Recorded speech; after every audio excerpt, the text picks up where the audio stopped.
Welcome to the Egg Whisperer Show, a program exclusively designed to promote reproductive health awareness and discuss fertility preservation options. Here is your host, the Harvard-educated fertility specialist, Dr. Amy. She's known as the Egg Whisperer. Fertility expert Dr. Amy Vazadeh. And you have yet another success story Just launched by an East Bay fertility doctor.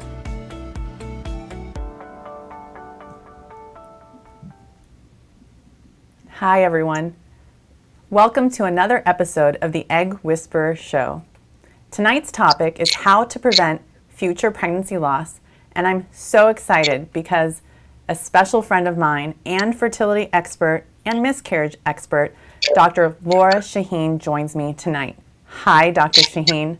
Hi, Amy. I'm so excited to be here. Thank you. You're very, very welcome, and we are so thrilled to have you live with us on tonight's show. So why don't you tell us a little bit about yourself, about your practice? Go ahead. Sure. So I am in Seattle. I'm in a private practice at Pacific Northwest Fertility here in Seattle. And I've been up here for about almost 8 or 9 years. Mm-hmm. And I did my fellowship training at Stanford. And when I was there, my mentor, Ruth Lottie, was starting her own center for recurrent pregnancy loss. And I learned a lot being in the right place at the right time. And I really wanted to bring this knowledge to Seattle and really help the people here. So one of the reasons why I wanted you to be a guest on this show is because you just wrote a book. Can you tell us a little bit about it? Sure, absolutely. So it's a book. It's called Not Broken, An Approachable Guide to Miscarriage. And I did this as a way to help people. Mm-hmm. I've seen a lot of patients with recurrent miscarriage and pregnancy loss, and so many people come to me feeling broken. Yeah. They feel that their body is failing them, that their body is rejecting the pregnancy, and that's something that they've done wrong. And science really doesn't support that.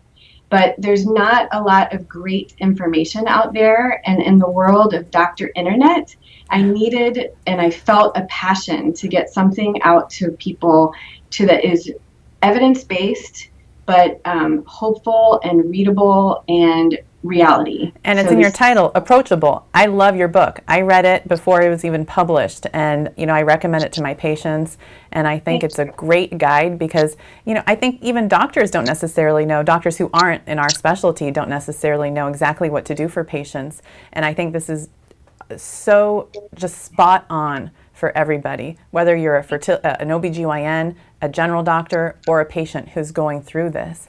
So I follow you on Instagram, and I love your posts. They're fun, and you just went on a family vacation as well as a book tour. So can you tell me a little bit more about your book tour? Sure. So I don't know if you can really call it a book tour. It was just an idea I had as a way to increase awareness for miscarriage and people with recurrent loss. And I want my book to get out there because it does have good information. I'm very humble, but I believe it's got very accurate information, but it also remains very hopeful. And I was going on a vacation to London and Paris, and I just had this idea, why not share my book with people in Europe? And so I took several copies of my book with me. I wrote in the front of each copy just who I am, why I wrote the book, and that I want to give this to people. And I left it at some pretty famous spots, like the Tower of London, Big Ben, the Eiffel Tower, train stations, and I just really had a lot of fun with it. Did you ever leave the book somewhere and then someone came after you and said, Madame, your book? Well, I did actually leave it, and I saw someone who was cleaning the train station pick it up. Yeah. I don't know if it went into the trash right after that, but I did actually see someone pick it up, and I'm just going to leave it at that. Yeah, that's so fun. So I would say that the number of questions we got was overwhelming for this show. So I'm certainly going to do my best to answer everybody's question, but since you're here, let's just talk about all the questions that people have related to something that's so common and part of the human condition, which is miscarriages. First of all, I hate the term miscarriage, don't you? Yes. Just the thought that somehow we missed carrying something or we lost a pregnancy. I hate terms like cervical incompetence. Like these words just make us feel so bad about ourselves. So Right. while you and I are smiling and we're having a really lighthearted conversation about this, we certainly both know that it's not all smiles, and certainly there are a lot of heartbroken people out there. So Absolutely. we're hoping that this show definitely helps you out there deal with something in a way that can make this a little bit better. So let's get to the first question. So first question is, what's the difference between a biochemical pregnancy, blighted ovum, and a miscarriage? What do you tell your patients, Dr. Shahine? Absolutely. Very common question. So a miscarriage in medical literature is an established pregnancy that can be documented with an ultrasound or with a tissue diagnosis that doesn't come to term. But that doesn't fit so many people's personal experiences, Right. with home pregnancy tests being so sensitive now, and many times blood tests being positive or a urine home pregnancy test being positive, and then a menses or a period happening a little bit later. Those are pregnancies, Right. you know, egg and sperm fertilized, the cells started dividing, embryo implanted. That is a pregnancy, but the medical community and the experts don't really know exactly what to do with it yet. And so in expert opinions and in textbooks, it clearly states that a miscarriage is a clinically recognized pregnancy that doesn't continue. And it's very often that biochemical miscarriages, or that means positive pregnancy test, but doesn't get to the point where you can see anything on ultrasound, is left out of the information and guidelines. Yeah, and certainly that's so However, frustrating for our patients too, to have those types of biochemical pregnancies. So, Absolutely. So, and then the blighted ovum, like, what's the difference? Oh, sure. So a blighted ovum just means that the pregnancy gets to the point where you can see a gestational sac on the ultrasound, so a pelvic ultrasound, and you can see something in the uterus, but it really stops developing before the pregnancy gets to the point where you can see a heartbeat or really see a fetal pole. Yeah, and so for our patients who are going through things like this, you and I tend to see patients really early in pregnancy. Positive pregnancy tests, we follow the levels, maybe 2 or 3 times, maybe then a week later before we can do a patient's first ultrasound. But a lot of times when patients find themselves pregnant, they go to their OBGYN at 12 weeks of pregnancy, and then they see that gestational sac and they're told that it's a blighted ovum, and that can be so confusing. But you and I both know that it could just mean that the pregnancy stopped growing and there was indeed a fetus there, but by the time you got to the doctor at 12 weeks, it wasn't there. So the body can naturally take care of this. So another question that someone emailed, I'm going to read it now. What can I do to increase my chances so a miscarriage doesn't happen again? What would you say? Absolutely. Well, I think something that's important is to get an evaluation. So textbooks often will say you need to have 3 clinical miscarriages before it's recommended to do an evaluation. But in 2012, the American Society of Reproductive Medicine really came out with new guidelines and said that, yes, for studies and looking for interventions that might help, you know, maybe classically we should say 3 miscarriages, but to start an evaluation for our patients and for people who are struggling to complete their family, it's okay to start an evaluation after 2. And that's a big deal for patients. It is. I can't imagine telling someone, you need to go through something really horrible 3 times before I can help you. It's cruel. And the other thing I've heard patients get told is, I'm not going to test your pregnancy for the chromosomes until you have 3. And that's actually so inaccurate and not true. So if you find that you've had a miscarriage, you can do genetic testing of the pregnancy. For example, the ANORA test, doing some sort of microarray analysis, can actually tell you what's wrong. You don't need to wait until it's happened 2 or 3 times to find out exactly what happened. Because if you know the pregnancy was genetically abnormal, then you know what kind of workup to have. Don't you agree? Yes, and having a chromosome imbalance or a genetically imbalanced embryo is the most common cause of first trimester miscarriage. And a lot of reasons that providers are hesitant to do the test is they're worried about cost to the patient. They're worried that it might not change future steps like evaluation and treatment, but I argue that it will.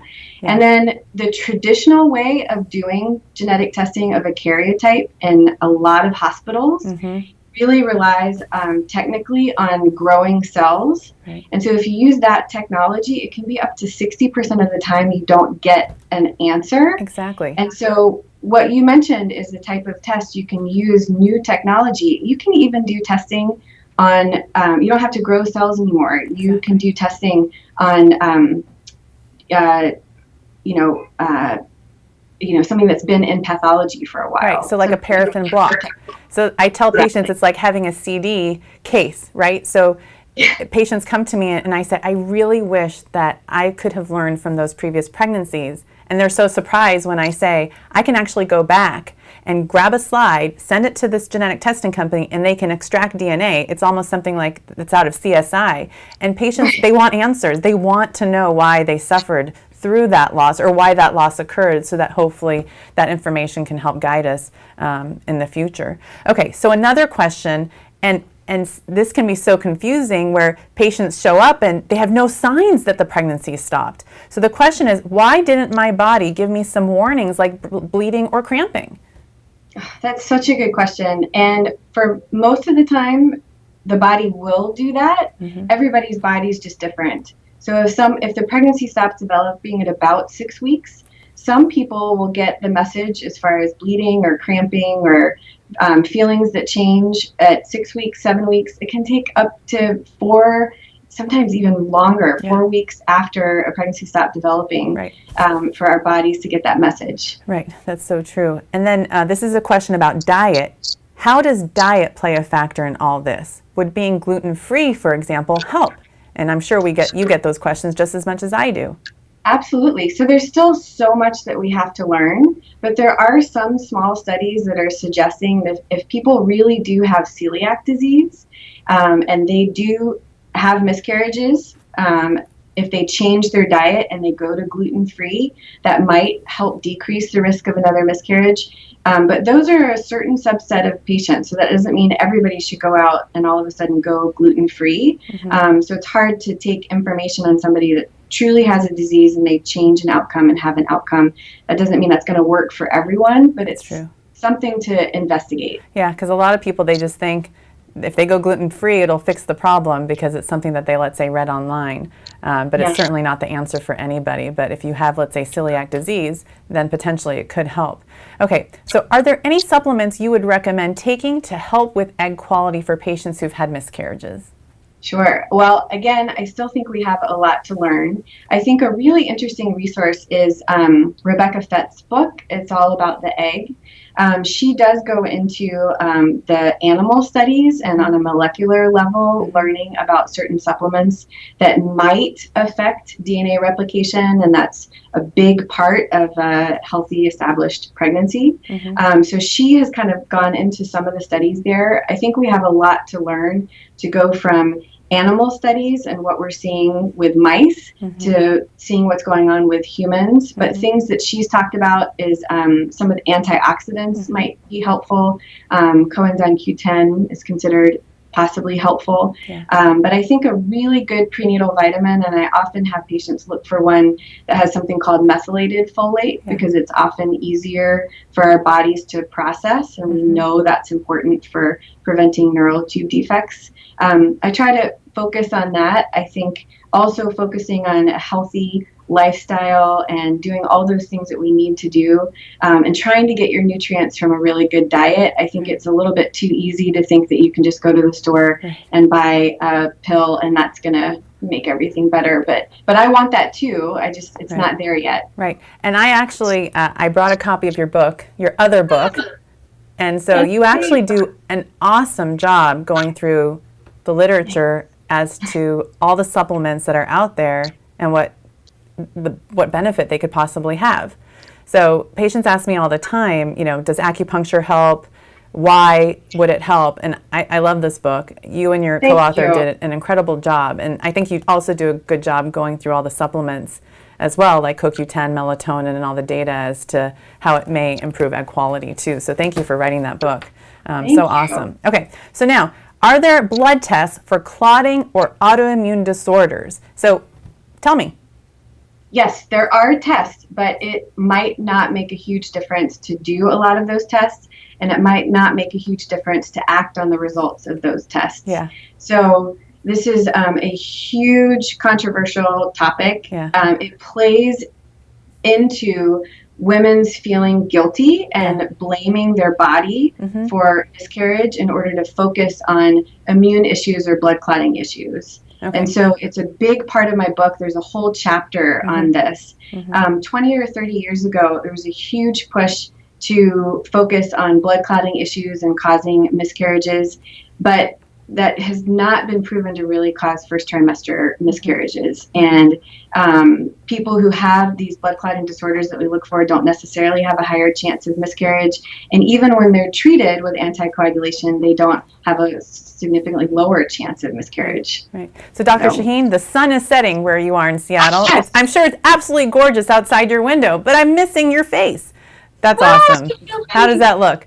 Oh, that looks gorgeous. Yeah, here, turn your camera just a little bit more. We don't want to miss any bit of you. Turn your camera just a little. Ah, beautiful. That's perfect. Thank you. Thank you. We'll do another sound check. Hi, Laura. Can you hear me? Yeah. Okay, perfect. Okay, so next question. When should I get evaluated for miscarriages, and who does that kind of evaluation? Great question. So I think that you should ask for an evaluation after 2 losses. And some primary care doctors, OBGYNs, might be able to do it. Usually it's people who subspecialize. So a traditional reproductive endocrinologist like Dr. Amy or myself would really focus on recurrent miscarriages. And then some maternal fetal medicine physicians. So those are perinatologists or people who focused on high-risk obstetric issues. They might be able to do a great evaluation as well. Okay, excellent. So here's another question. Along the same lines of what we've just been talking about, someone emailed and said, I'm 33 years old. I've had 3 consecutive miscarriages due to chromosomal abnormalities. All tests are normal. My karyotype, my husband's karyotype, coagulation studies, endocrine.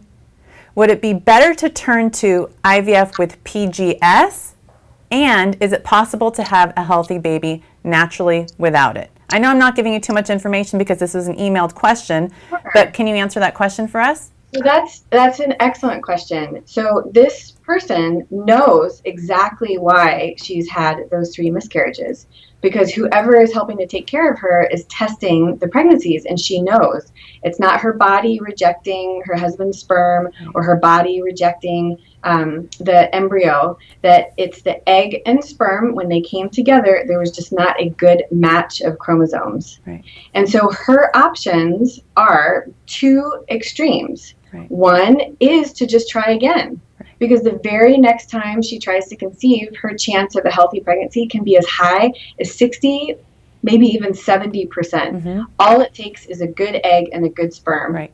The other option that she has is, instead of this trying and miscarriage and the fear that she has putting herself out there again, is she has the option of screening the embryos before she even conceives. So we do have the ability of taking eggs out of the body with IVF or in vitro fertilization, fertilizing them with sperm, watching the embryos develop. I love that. And when the embryos are ready, we can actually test them. And we could only put back an embryo that has the right balance of chromosomes. Right. So instead of trial and error, it could be considered more efficient to screen the embryos outside of the body. And it's certainly if she hasn't had kids yet too, it might help preserve her fertility as well if she's starting here at 33, so that when she's ready for baby number 2, she potentially has another normal embryo for her. Exactly. Yeah. Okay, so now these questions have more to do with like the procedures related to, once you've had a miscarriage, it's been diagnosed, what do you do? So someone has asked me this, do you double check to make sure there is a heartbeat before you do a DNC procedure? Yes, we do that routine in our clinic. We have an ultrasound right in the procedure room, and it's absolutely. Good. And then do you do your DNCs, do you do those procedures under anesthesia as well? So we do. Every clinic is different, but we just have an IV that gives patients medication, and they go to sleep It's very brief. They're not intubated, but they're asleep. They don't remember anything. They don't feel anything. Right. And we take really good care of them. And then another question, how long should a patient expect to be out of it after a DNC procedure? When you say out of it, do you mean recovering from the medication, like the sedation? Exactly. So we use a medication that wears off very, very quickly. Right. So they're in our office for about an hour, hour and a half total, and they go home feeling okay. And can the patient drive herself home? No, because they've had anesthesia, we recommend she has somebody to drive her home. Yes. And then how long do you tell your patients the physical recovery will take after a procedure like this? Yeah, everybody's really, really different. Some people have a little cramping that day or the next couple of days. Some people will still have bleeding. But usually people rest and relax that day, maybe consider taking the next day off. But I do have a lot of patients that go right back to work the next day. And then do you tell them to have any restrictions on their physical activity, like exercise? What I say is see how you're feeling. I wouldn't use tampons or have intercourse or anything in the vagina for at least about a week, just because your body is healing and recovering. And I wouldn't do any heavy exercise for about a week or two, but walking, light exercise, light weights, as long as you're feeling okay, just try it and be very gentle. Yeah. And if you've documented a miscarriage and the patient was on progesterone, what do you tell them to do about their progesterone? Sure. So you're saying that somebody's taking progesterone and they come in for an ultrasound and we see that there's not a heartbeat. Right. One option is to stop the progesterone and that might help their body get the message that the pregnancy is no longer developing and they might have a natural miscarriage. But if somebody really wants to have the DNC, they're nervous about having a miscarriage at home. They don't want that to be a surprise, and they want to have a procedure, then we'll have them continue the progesterone until that procedure. Yeah, exactly. And then they stop it right after they basically stop it after the procedure until they're ready to try again, right? Yes. Okay, good. And then when you screen the embryo in your clinic, how long do you tell patients it'll take for the results to get back? I say about 7 to 10 business days. And then do they come back to your office to review the results and do a post-op check or post-miscarriage check? We actually, we see them about 2 or 3 weeks later, kind of closer to when probably their natural period might be coming. But we call them with the results as soon as we get them because we know that they're anxious to hear those results. Yeah, absolutely. And then I get this question all the time. I bet you get it all the time too. Is there any benefit physically to waiting longer than one period to start the process and try to get pregnant again? It depends on when the miscarriage happened. If it's in the first trimester, there's really no physiologic benefit from waiting another period. If someone has a significantly later loss in the second or even third trimester, then it might be better to let the body recover and let the uterus kind of get back to its where it needs to be to have the best chance of a good pregnancy. Excellent. Okay, so I have another emailed question. This is a patient who had 2 miscarriages and she's now pregnant. And typically what happens is everything goes fine until her 6-week ultrasound. She goes in for the ultrasound, then she starts to cramp, bleed, and then at 7 weeks she's miscarried. Okay? So right now her HCG levels went from 187 to 494. She's bleeding and cramping again. She works in a store. She's very confused. Would you take her out of work? Oh gosh, I wish it would be that easy. Right. It's so hard because there are people that have very strenuous jobs or get pregnant in the middle of war and famine and very emotionally and physically draining situations, and the pregnancies are just fine. More than likely, the miscarriages are from a chromosomal issue that that working has no control over. And patients call me bleeding all the time, and I said, listen, if there was a medication I could give you, if there was a procedure I could do, if there's anything that I could do, if bed rest worked, of course I would tell you to do it. But it's not that easy. Of course. And another question is, would fibroids cause a miscarriage?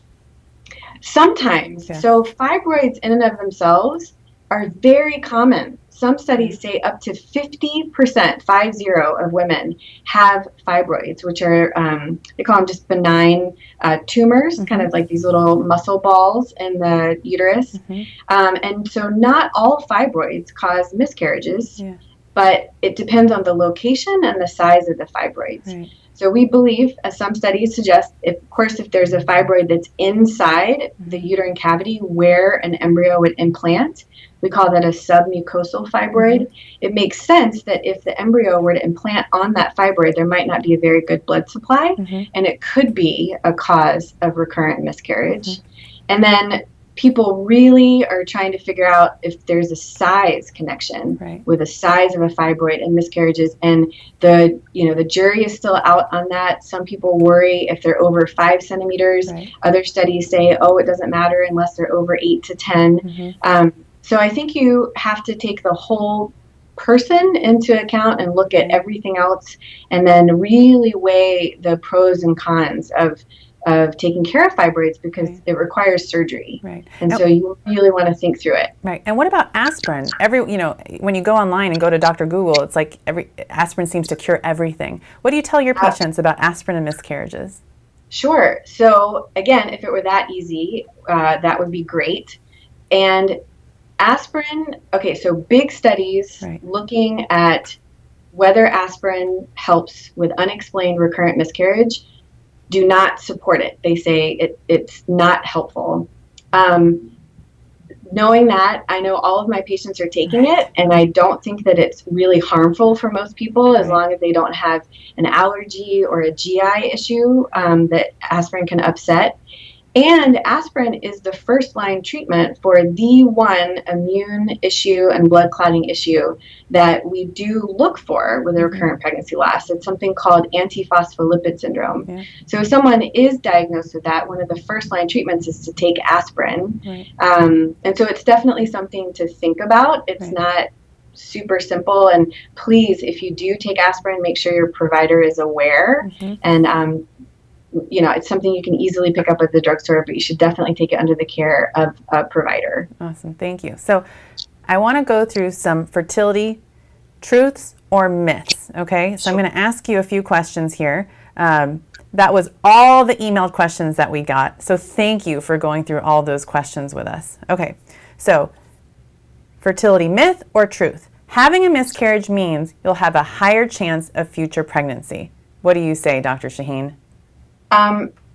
Both. So I want to be able to say that if you have a miscarriage, that means that you're more fertile. And patients ask me that all the time. And and what I think is, let's focus on the positive. I mean, I don't have a study that can say, like, yes, you'll be more fertile. But think about all the hurdles that you had to get through to get to that miscarriage, and that the egg and sperm liked each other and implantation happened. And so so that's really positive, and I want it to be encouraging, and so I'm going to say both. I'd like to err on the side of truth, because that might make people feel more hopeful, and that's kind of the whole point, is to keep trying. Okay, so next one, doing IVF, and we kind of talked about this a little bit already, with PGS, which stands for pre-implantation genetic screening, can decrease chance of miscarriage. Yes, for a lot of people, but not for everyone. So the biggest limitation of IVF is we're only working with the eggs and sperm that we have. So if someone has very poor ovarian reserve, or in an IVF cycle, we might only get 1 or 2 eggs, it's really hard to justify using all of those resources when it might not be successful. But for someone else, that could just do 1 cycle and maybe have lots of embryos to test, yes, it could.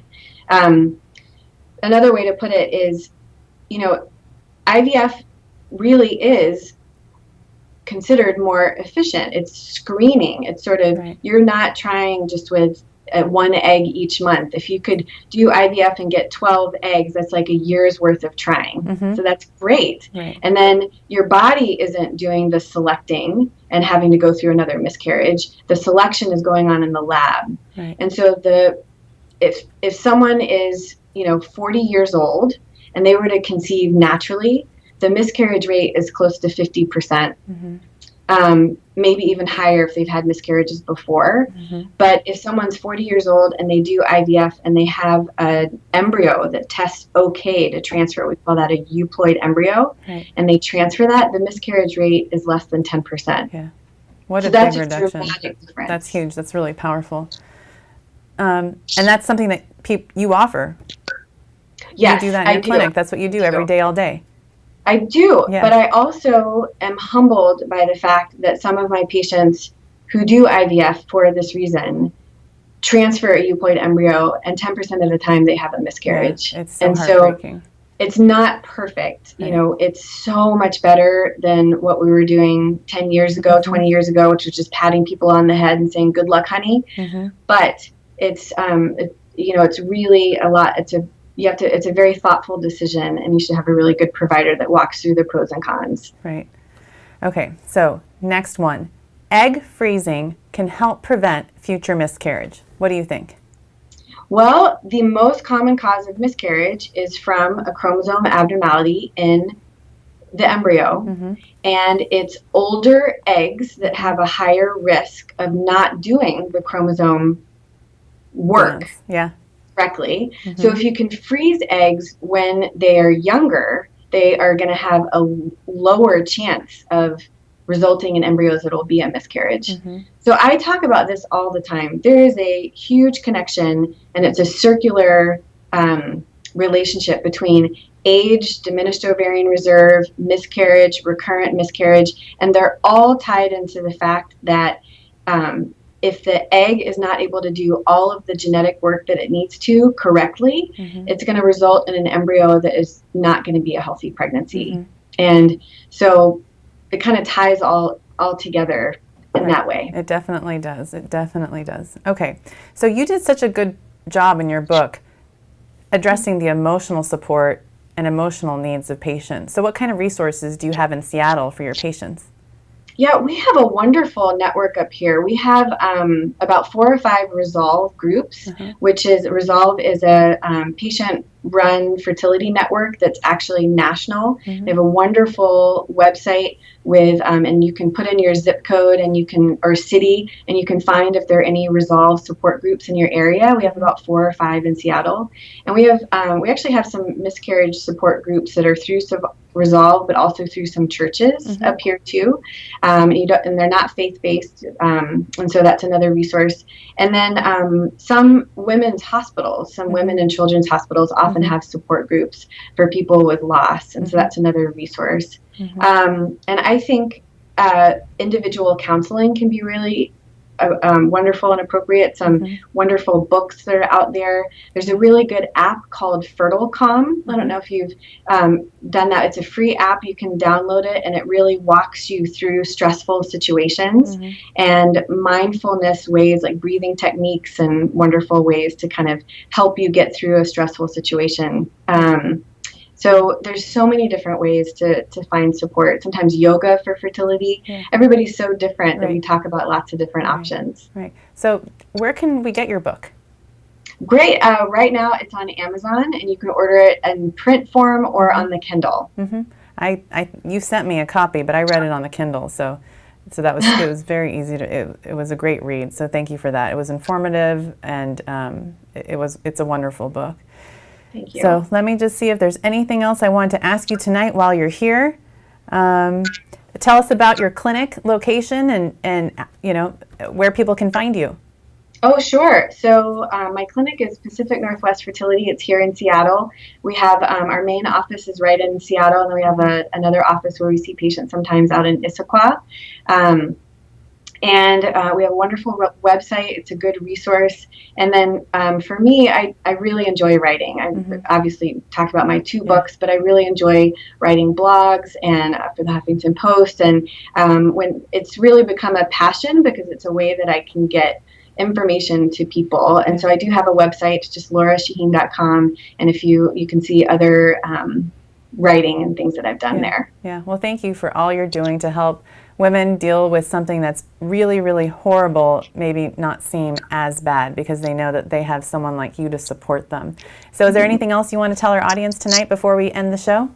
Yes, I want people to hopefully leave the show and to read my book and get the message to try and stay hopeful that no matter what test you do, no matter what treatment you do, if you can just try again, most of the time, everything's going to be okay. So I know we talked about interventions and I know we talked about tests, but if somebody doesn't do a single thing, all it takes is the right egg and the right sperm, and just find that network, find the people that are going to support you and help you keep trying. That's great. Well, thank you again for your time. Thanks for being on our show, and looking forward to seeing everyone next week for another episode of the Egg Whisperer Show. Have a great night.